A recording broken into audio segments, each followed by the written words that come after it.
You're walking through tall grass at dusk. Somewhere out there, a lion is watching a hyena. It's close enough to kill it, strong enough to kill it, hungry enough even, but it won't eat it. Most predators on Earth follow this same strange rule. They will kill each other, constantly. But they almost never eat what they kill. You'd think the top of the food chain would be one long buffet. Lions versus leopards, wolves versus coyotes, owls versus other owls. Whoever wins, eats. That's the obvious assumption. But that's not what happens. Scientists have a name for this. They call it intraguild predation, and once you understand why it happens, you'll never look at nature documentaries the same way again. Because the real reason predators refuse to eat each other says something surprising about competition, waste, and even about us. Stay till the end, because the last part of this is the part that actually explains human rivalry too. So let's start with the killing. Lions kill leopards. They kill cheetah cubs. They kill hyenas whenever they get the chance. But here's what's fascinating. After the fight is over, the body is usually just left there, untouched. So what's actually going on? The first clue is smell and taste. Carnivore meat is leaner and stronger tasting than herbivore meat, and many predators find it unappealing compared to a fresh kill of a plant eater. Some researchers describe carnivore flesh as almost unpalatable to other carnivores. It's like being starving in a house full of food and still reaching for the bland option instead of the strange one. But taste is only half the story. There's a colder, more mathematical reason hiding underneath. Energy. Every time energy moves up a level in a food chain, most of it disappears. Only a small fraction survives the jump from prey to predator. That means a herbivore is basically a battery already charged with the sun's energy, absorbed through plants. A predator is a battery that's already been drained once. So a lion eating a zebra gets a strong energy return. A lion eating a leopard gets almost nothing back for the risk. You wouldn't drive across town for a nearly empty gas can when a full one is parked right next door. Neither does a lion. But if it's not about food, then why kill it all? This is where it gets darker. Biologists studying species like lions and hyenas found that these killings are rarely random. They spike during territorial disputes, and around denning season when cubs are vulnerable. In other words, it's not a hunt, it's an assassination.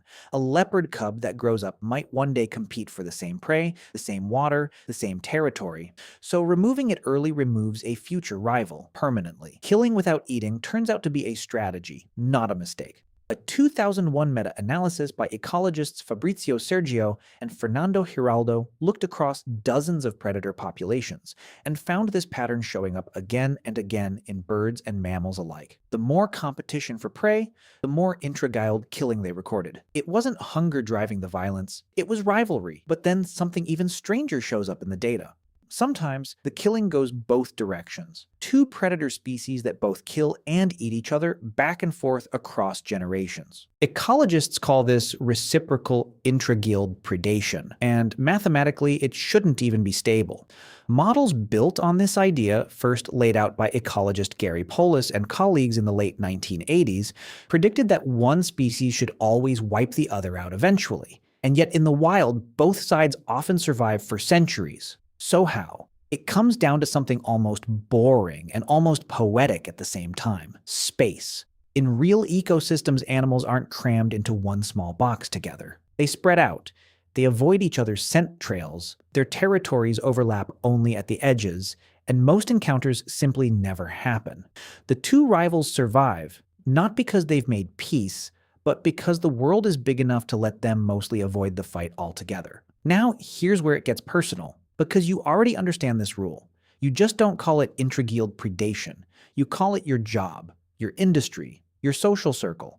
Think about how humans compete. We rarely destroy a rival just to eat their lunch. We push a competitor out to remove them from the race, not to consume what they built. A company doesn't buy a failing rival because the product tastes good. It buys the rival to stop them from ever growing into a bigger threat. We call it business. Nature calls it exactly the same thing, minus the paperwork. And the avoidance part of the story is even more human than the violence.